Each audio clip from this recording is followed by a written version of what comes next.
नमस्कार दोस्तों, आपका स्वागत है हमारे अनसीन हॉरर के चैनल में। दोस्तों, कहानी शुरू करने से पहले आप मेरे इस चैनल को सब्सक्राइब कर ले ताकि आगे आने वाली वीडियो सबसे पहले आप तक पहुंचे। दोस्तों, यह कहानी हिमाचल प्रदेश के एक छोटे से गांव की है, जहां पहाड़ों और घने जंगलों के बीच बसा यह गांव अपनी शांति और प्राकृतिक सुंदरता के लिए प्रसिद्ध था। लेकिन इस गांव की रातें बेहद डरावनी थीं। गांव वालों का कहना था कि यहां एक भेड़िया भूत के रूप में हर पूर्णिमा की रात प्रकट होता है। यह 1995 की बात है, जब गांव में अजीब घटनाएं शुरू हुई। हर पूर्णिमा की रात गांव के पास के जंगल से अजीब अजीब सी आवाजें आती थी। गांव वालों ने बताया कि उन आवाजों में भेड़िए की डरावनी गूंज थी।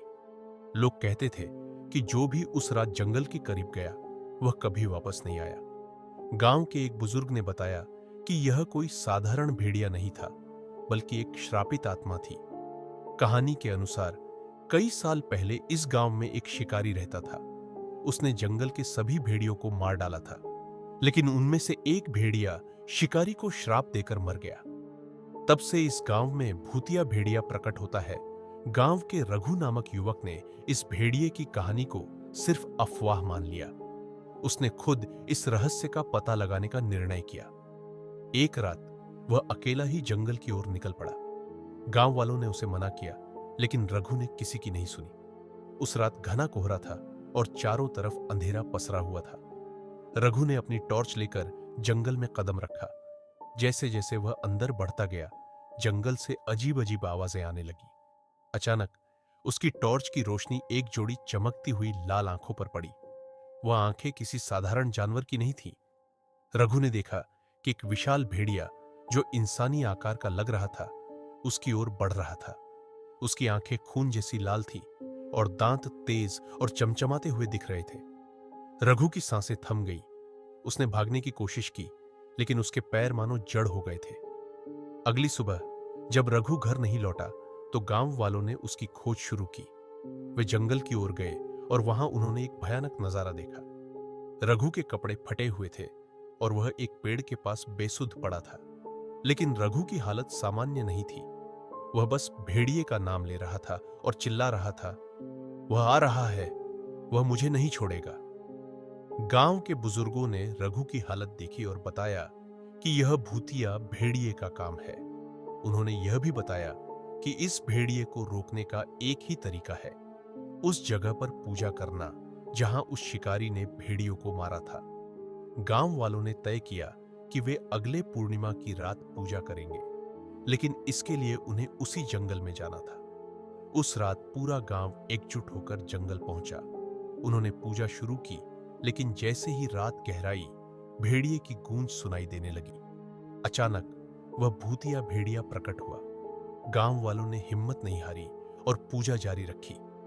भेड़िया बार बार उनकी ओर झपटा, लेकिन पूजा की शक्ति से वह पीछे हटता रहा। आखिरकार पूजा खत्म होने के साथ ही वह भेड़िया गायब हो गया। उस दिन के बाद गांव में भूतिया भेड़िया कभी नहीं देखा गया। लेकिन गांव वालों का मानना है कि वह भेड़िया अभी भी जंगल के किसी कोने में छुपा हुआ है और सिर्फ तभी प्रकट होता है जब कोई उसकी शांति भंग करता है। इस घटना के बाद लोग उस जंगल में अकेले जाने से बचने लगे। गांव आज भी शांत है, लेकिन हर पूर्णिमा की रात लोग अपने घरों में दुबके रहते हैं, क्योंकि उन्हें डर है कि वह भूतिया भेड़िया कभी भी लौट सकता है। गांव में सब कुछ शांत हो चुका था, लेकिन यह शांति ज्यादा दिन नहीं टिक सकी।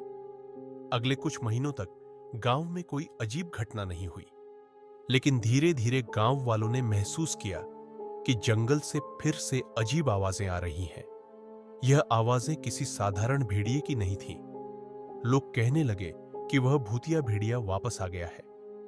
एक रात जब गांव का एक चरवाहा अपने मवेशियों को लेकर जंगल के किनारे गया, तो वह कभी वापस नहीं लौटा। अगले दिन जब गांव वाले उसे ढूंढने गए, तो उन्हें उसकी लाश मिली। उसकी हालत इतनी भयानक थी कि कोई भी उसे पहचान नहीं पा रहा था। रघु, जो गांव छोड़ चुका था, अब एक बड़े शहर में काम कर रहा था। लेकिन एक रात उसने एक अजीब सपना देखा। उसने देखा कि वही भेड़िया उसके पास आकर उसे बुला रहा है। भेड़िया ने गुस्से में कहा, तुमने मुझे रोकने की कोशिश की, लेकिन मैं हमेशा लौटूंगा। इस सपने से रघु जाग गया और उसने महसूस किया कि भूतिया भेड़िया अब भी उससे बदला लेने की कोशिश कर रहा है। उसने गांव वापस जाने का फैसला किया ताकि इस रहस्य का हमेशा के लिए अंत कर सके। गांव में डर का माहौल बढ़ता जा रहा था। हर रात किसी न किसी की मवेशियां गायब हो जाती थी। लोगों ने देखा कि जंगल के किनारे पर बड़े बड़े पंजों के निशान हैं। गांव के कुछ लोग कहते थे कि भूतिया भेड़िया सिर्फ उन पर हमला करता है जिन्होंने जंगल को नुकसान पहुंचाया, जबकि कुछ कहते थे कि यह भेड़िया गांव वालों से अपनी मौत का बदला लेना चाहता है।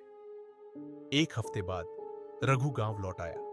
उसने गांव वालों को बताया कि भेड़िया सिर्फ एक आत्मा नहीं है, बल्कि एक श्रापित जीव है। इसे खत्म करने के लिए जंगल के उस स्थान पर एक विशेष अनुष्ठान करना होगा जहां पहली बार उस भेड़िए की आत्मा ने जन्म लिया था। गांव के बुजुर्गों ने रघु का साथ देने का फैसला किया, लेकिन यह काम आसान नहीं था। जंगल में जाना खतरे से खाली नहीं था। पूर्णिमा की रात को रघु और गांव के कुछ लोग उस स्थान पर पहुंचे। उन्होंने मंत्रोच्चार और अनुष्ठान शुरू किया, लेकिन तभी वही भूतिया भेड़िया प्रकट हुआ। वह पहले से भी ज्यादा भयानक लग रहा था। उसकी लाल आंखें जल रही थी और उसकी गुर्राहट से पूरा जंगल कांप रहा था। भेड़िए ने सभी पर हमला करना शुरू कर दिया। रघु ने खुद को भेड़िए के सामने रखा और कहा, अगर तुम्हें बदला लेना है तो मुझसे लो, गांव वालों को मत सताओ। भेड़िए ने रघु पर झपट्टा मारा, लेकिन तभी अनुष्ठान पूरा हो गया। भेड़िए की आत्मा जोर जोर से चिल्लाने लगी। उसकी आवाज जंगल में गूंज उठी। धीरे धीरे वह भेड़िया गायब हो गया। उस रात के बाद गांव में कोई अजीब घटना नहीं हुई। जंगल से भूतिया भेड़िए की आवाजें भी आना बंद हो गई। रघु ने गांव में ही रहने का फैसला किया और सभी को बताया कि अब वे सुरक्षित हैं। लेकिन गांव के बुजुर्गों ने चेतावनी दी, भले ही भेड़िया खत्म हो गया हो, पर इस जंगल की आत्माएं हमेशा जागृत रहेंगी। इनकी शांति भंग मत करना। इस तरह भेड़िया की डरावनी कहानी का अंत हुआ, लेकिन यह रहस्य हमेशा के लिए गांव वालों के दिलों में जिंदा रहा। दोस्तों, आज के लिए बस इतना ही। आप लोग को यह कहानी कैसी लगी कमेंट करके जरूर बताइएगा। और हाँ, अभी तक अगर इस वीडियो को लाइक नहीं किए हैं तो प्लीज वीडियो को लाइक कर लीजिए और चैनल को सब्सक्राइब भी कर लीजिए। अब मिलते हैं किसी और डरावनी कहानी के साथ।